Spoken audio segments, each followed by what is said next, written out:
Hello again, welcome. Don't think we've ever done a show like this before. Possibly we won't ever do a show like this again, but I'm sure it'll work out. We're going to be talking about Sheffield Wednesday in the 1870s and in 2020. And to span that gap, well, we had to find somebody that could talk with authority about both eras. I'm pulling his leg, of course, as I always do. A very warm welcome to Jon Newsome. No stranger. Very kind of you. No problem. You'll have expected no less than that from me. And probably I'm much closer to spanning both those eras than you are. But one guy who can talk with far more authority about the then is the guy I'm about to introduce. Jon Newsome will have some thoughts on what football was like in 1870s or the 1870s. More pertinently, he's got some views on Sheffield Wednesday now. But the guy who can span the lot is a football historian and author who's been on this show before because he wrote an excellent book on the legendary Fred Spikesley. We're going to hear a lot more about that in the future because a film's being made. But more specifically today, he's going to talk about the first ever professional footballer, and believe it or not, he played for Sheffield Wednesday. Introducing Mark Metcalf. How are you, Mark? I'm very well, thanks. Thanks for having me on the show, and look forward to explain a little bit more, not only about James Lang, but obviously the one or two of the first paid footballers, yes, which have, as we've seen from the English game, have become a little bit, people are a bit more interested in that era, aren't they? Well, they're certainly better paid. And you're the only guy who can talk with authority about, you mentioned James Lang. He was known as Jimmy Lang. He was a Scot, yep. Glasgow born. And he came south in the 1870s and he was paid, everybody else was an amateur, he was paid to play for Sheffield Wednesday. How much do you reckon he was earning? Oh, I've absolutely no idea whatsoever, but the average wage at the time for an industrial worker would have been about £1 or 23 shillings or £1.15 per week. And right. he would have been on more than that, without doubt. As I said, that people might well have watched Julian Fellowes' 3-part series, in which he talks about two lads who came down a little bit later. Fergus Suter, who is actually well known footballer, certainly better than Lang is, and Jimmy Love, and they came down obviously to play over for Darwin first, and then on to Blackburn Rovers, and obviously they didn't move for nothing. They moved for better pay.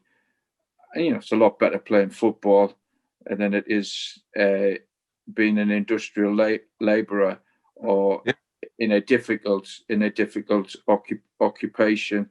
And it was this was the start of the great ambitions of working class lads, wasn't it? The opportunity to scrape the grime, even if it was for a small number of years, because so many of those footballers went back to work in the pit or in the steelworks, as it was around Sheffield. So Lang became a hero. He became a hero. We're going to bring Jimmy Lang to life, hopefully. Yeah, in this. Absolutely. And we're also going to bring Jon Newsome in on the current Sheffield Wednesday state of play. A couple of £2 a week, John.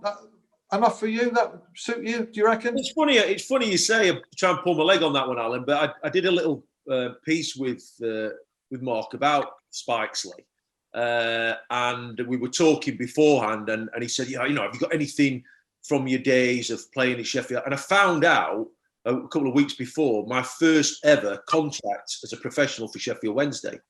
And on the back of it was the bonus sheet for our Pontins or Central League reserve team. And we got £2 for a win and £1 for a draw. And that was in 1987, 88, I think. So, yeah, inflation hadn't taken hold for 100 years, I don't think, Alan. No, but that was on top of your basic pay, which was like... Yeah, obviously, yeah, it was, but yeah. I think we actually won the league. I think in 1990 and 91, we actually won the league, and I think we'd worked it out that year. We'd amassed a total sum of 38 quid in bonuses. Really? The whole squad? Yeah. Yeah, per individual, like, you know what I mean? It was something like that, yes. 38 quid or 42 quid or something like that. It was literally peanuts. That's what each player averaged during that season. 38. That's what we got for winning the Pontins League, yeah, which was the old Central League, yeah. We, you know, with all £2 win and £1 draw, that's what it added up to at the end of the season. Yeah. Wow. And we did get the promise because it was sponsored by Pontins, which obviously were a holiday destination place, and we'd had this carrot dangled towards the end of the season because I mean it was big stuff for us, you know, playing in the reserves. We were in the Premier League. It was Liverpool and your Man Uniteds, and they dangled this carrot that if we won it, we got a week's holiday in Pontins. So as young lads, we're all thinking, oh great, we'll go to Pontins, and never transpired. We won the league, and they dangled the carrot and then cruelly taking it away. Yeah. It's Las Vegas now, at the very least, isn't it? Well, it would be if you could travel anywhere, which you can't. So we're trying to relieve some of the gloom here with shows like this, but there's no doubt it's very depressing for a lot of people at the moment. But history, you know, some people find history a grind, as if it's an academic subject. It's boring. This ain't boring at all. Let me say thank you, first of all, to another football historian called Andy Mitchell, because we couldn't find so much as a sketch, caricature, or a photograph of this Jimmy Lang, you know, from way back in the 1870s. Mark and I launched an appeal on Twitter, and lo and behold, Andy Mitchell, a football historian in Scotland, answered the call. He's from Dunblane, and he tweeted us this. Just have a look at this. This was a tweet that put us all out of our misery, pointing out that, there was a photograph in existence, a team picture from 1878. I think it was reproduced in the Sheffield Independent, something like 1934. And so here's the enlargement of the team picture. This is Sheffield Wednesday. I can't see Jon Newsome on it anywhere, but if you look at the back row, I don't know, possibly. Somewhere. Yeah, he'll be somewhere on there. 1878, and of course, Jimmy Lang isn't dressed in isn't attired in the hoops shirts that the Wednesday, as they were referred to at that stage, wore. He's wearing, I think, his Scotland shirt. It was a Scottish international, and here's an enlargement of our man, and I think it's got the Glasgow crest on there. So put some colour on all of that, Mark Metcalf. Well, he was born in 1851 in Glasgow, and at that period of time, of course, the Scots and areas like Sheffield in particular, people were playing football. It had moved on slightly from the mass games that you might see even today in Ashbourne. People had been forced out of the countryside. They'd moved into the towns. But in and around Sheffield and in and around Glasgow, there were working class lads who were still playing football. It had some sort of content to it in terms of the rules were slowly being refined such that it would become a game which everybody could play under the same rules. Best described as practical men coming together to play the games. What was happening in the public schools was that they had kept the game alive to some extent, but they didn't want to produce rules of their own because of the fact that each public school refused to play the other public school under their rules. So there was a bit of a doubt, a bit of a struggle. The Scots, of course, were the people who were in advance of the English, but England and Scotland started to play each other towards the end of the 1870s, and officially in 1872. The reports for that game include no mention of passing the ball, okay? So it was similar to some extent. The forwards got the ball and they rushed forward and they overpowered the defence, okay? So can I ask you, what position Jimmy played in? What position did Jimmy play in then? Well, he was a forward, and he was somebody that basically the teams in that late part of the 1860s and into the 1870s, a team formation would be one goalkeeper, maybe 2 full-backs and 8 forwards.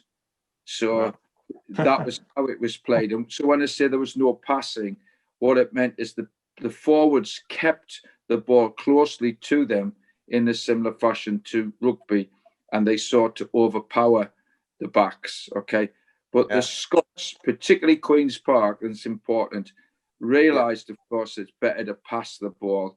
And so the Scots were in advance of the combination, which is why the English teams with more money eventually start to seek the better played Scots like Lang to come down and play for their sides. Okay, well, that's great background. And John, how would you were centre back, how would you have felt about facing 7 forwards then? Suit you down to the ground, that, wouldn't it?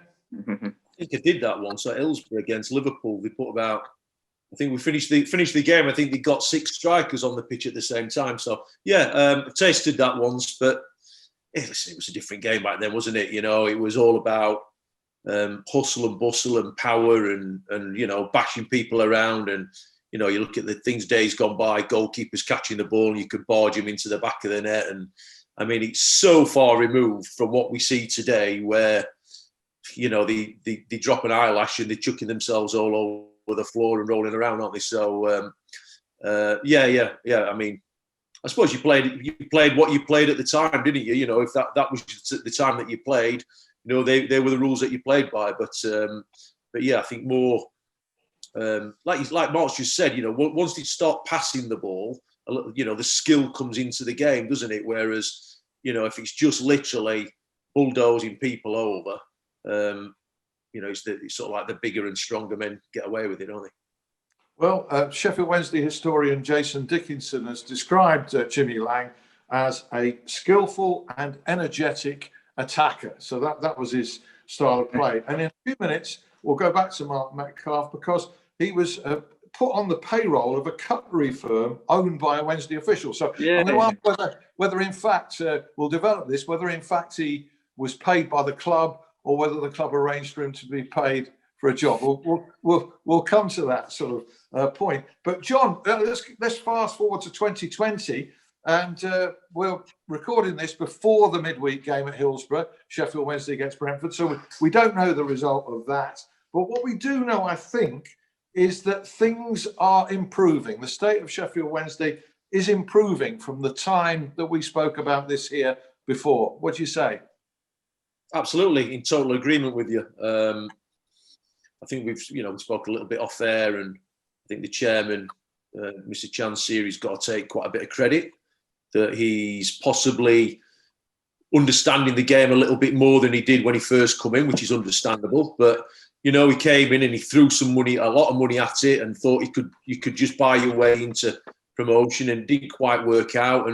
And then I feel like the club lost its way quite considerably, especially financially. Good to see Gary Monk's put his stamp on things. He's brought his own staff in. And I'll be honest with you, I think they've had a great window. I think some of the signings that they made, especially the lads, you know, on the final day, Flint especially, good signings. I think they've seen from the outside looking in that they've got a really good atmosphere and a good work camaraderie there, you know, teamwork. And you need that. You do need that, because undoubtedly this is going to be a relegation scrap up until Christmas and maybe beyond.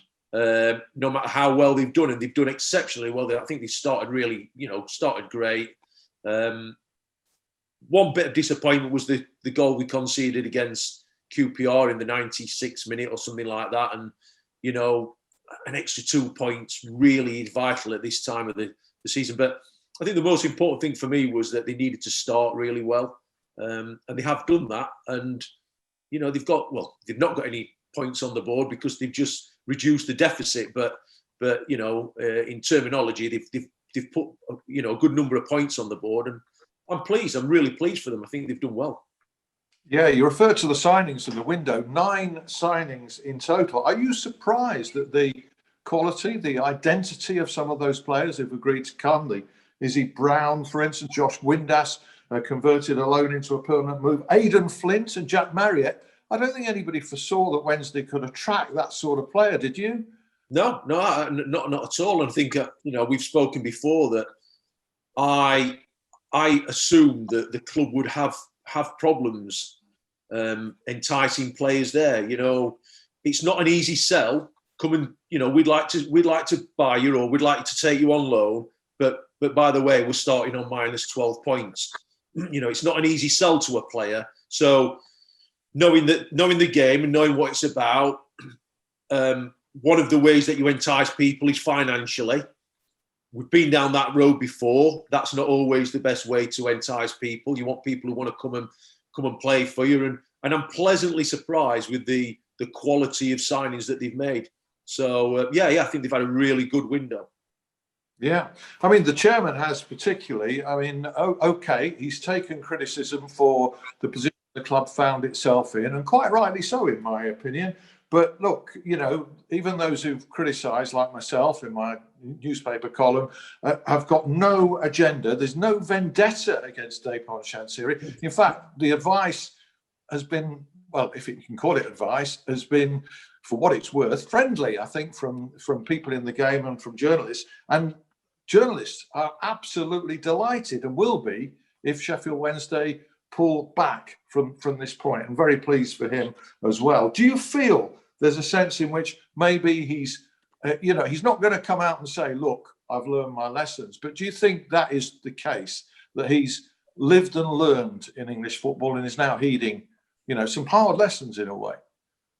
It seems that way from the outside looking in. I don't know him personally. I've not spoken to him, but yeah, I would assume from the outside looking in that he's done that. Maybe he's taken a bit of advice from people. He's taken that on board, and I think where you've got to give him his plaudits and congratulate him is that we all make mistakes. Everybody makes mistakes. Show me a man who doesn't make a mistake, I'll show you're a liar.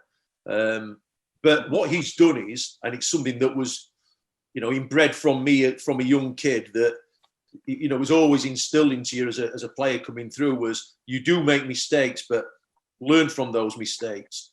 If you make those mistakes repeatedly, time and time again, then you become a bit of a fool. And he hasn't done that. It seems that he's actually, learned from the mistakes that him and the club have made in the past. They've gone, they chose to go down one route. It hasn't worked. It's left the club in a bad situation financially. Nobody could have foreseen the pandemic and the COVID and what that's done to the game. But as we've said, I think they've had a really good window. He's backed the manager and his staff, and he's backing his players. Okay, it's not the tens of millions that he's done before, but again, he's learned his lesson. And there's the cliche of there's more than one way to skin a cat. And he's he's going down another route, isn't he? And fair play to him. I applaud him for it. Yeah, they're all sound, common sense signings, and the sustained backing from the chairman, from the owner there, has been absolutely admirable. And I take my hat off to him and give credit, where it's due. And I hope it really works out for him. Absolutely. And stay up. I mean, if you go back and if we look at Josh Luhukay when he came in, and then Gary Monk took over, and there was all the problems with Sam Hutchinson and Westwood and Forestieri, and and people were vocal, supporters were vocal, journalists were vocal. What's happening? Why is he not playing them? And well, he's got them out of the club. Apart from Westwood, he's obviously got them out of the club. He's got a different atmosphere within that squad, within that dressing room, and it's showing on the pitch. Simple as. Yeah, the chairman has backed Gary Monk, and Gary Monk is responding to that, and I think I can see it all coming together. I really can. John, thanks very much indeed. In part 2, by the way, we'll be talking about another legendary figure in Sheffield football, this time from Sheffield United, Ernest Needham, because our history guest on the show, Mark Metcalf, knows all about him and is publishing something on him. But as we go into the final minutes of part one, we go back to Jimmy Lang, Mark. Yeah. And the story of him coming to Sheffield, being a paid player, the first one. I refer to him being put on the payroll of a cutlery firm owned by a Wednesday official. So were the club paying him, or was the cutlery firm? I would guess the cutlery firm was shifting a few quid to him. Walter Furno, it was in Garden Street in Sheffield. Big man involved with obviously Sheffield Wednesday, one of the first directors, one of the first administrators. The club had seen him play, particularly in the inter-association matches between Glasgow and Sheffield, which were a very popular part of the development of sport across Britain, and he played very well in those games. And they brought him down to make his debut on the 25th of November 1876 against what was and what remains the second oldest club in the world in Hallam, FC. They brought him down, however, particularly to play in the cup games, and his appearance for the side proved to be incredibly successful because he went on to play in the final. He helped take the club to the final of the local Challenge Cup. They were 3-0 down in the final in March 1877 and came back to win 4-3. So you could say it was money well spent. It's interesting, John's just talked about spending money, but clearly the development of professional footballers, lads who were getting paid to develop their skills, meant that the game as a whole moved forward very quickly. Wednesday themselves as a club would have gone out of business in 1887 if it hadn't been for the likes of Mosforth, the Little Demon, and other players who were insisting that they got expenses in order to play for Sheffield Wednesday. Sheffield Wednesday were falling behind other clubs because they were refusing to pay not even the £2 or £1 a week to any of the players. They were expecting to take time off work and lose money. And the players said this is not acceptable. And if the club hadn't been forced by their players at that period of time, there would be no Sheffield Wednesday to speak of at this particular time. They would have been superseded by other clubs who were prepared to pay players. So Lang is definitely a hero, or should be a hero of Sheffield Wednesday fans, because he is the first of the paid footballers, and it means that their great club, which I'm glad to see us doing, starting to do better, would simply not exist if James Lang hadn't come down to do this, and football, as we know, wouldn't exist. What I can see also, and I think it's important to remark upon at this stage, is, of course, in the help of developing all these history projects that myself and Clive Nicholson from the Spikesley project, we've always been assisted, or always were assisted, by the late Martin Westby, and he was also crucial to finally demonstrating Lang was the first paid footballer. It's something I was looking at anyway. I'd got to the stage where I'd more or less confirmed it, but there was another guy, Andrews, who came down to play, and it was thought he might be the first professional.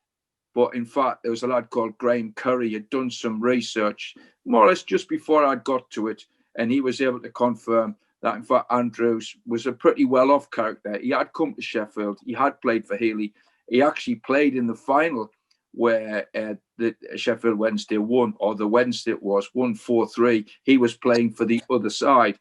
But in fact, he was quite a well-to-do man, and he appeared in the Sheffield Trades Directory 1879 advertising. So he didn't need to get paid to play football. And it was Graham's work, Martin's work, the work that we combined over a number of years, which meant we were finally able to confirm that James Lang was the first paid footballer in the world. And as I said, I think it's somebody that Sheffield Wednesday fans in particular, and all of us who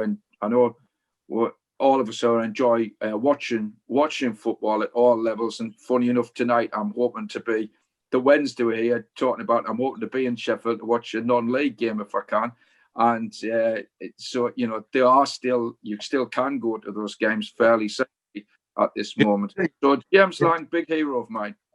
Yeah, indeed. And in part two, James Gregg will bring us up to date with some of the non-league football that's taking place with big crowds. And again, respects to Martin Westby and what a wonderful legacy for Sheffield football he's left. And as we close part one, I mean, I'm suspecting that Jimmy Lang was on the payroll of the cutlery firm. I'm not sure he actually did any work for them. It was like a way to get him paid so that he could play his football for Wednesday. But also, just very briefly, I mean, it's quite remarkable because he'd lost an eye. He was one-eyed, wasn't he?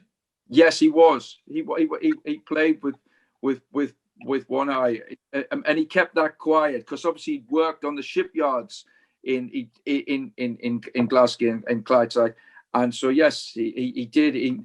And funny enough, much later, there's quite a famous story connected with Spikesley where a player who was blind actually played for England in 1894 up in Glasgow. But that's a story for another day.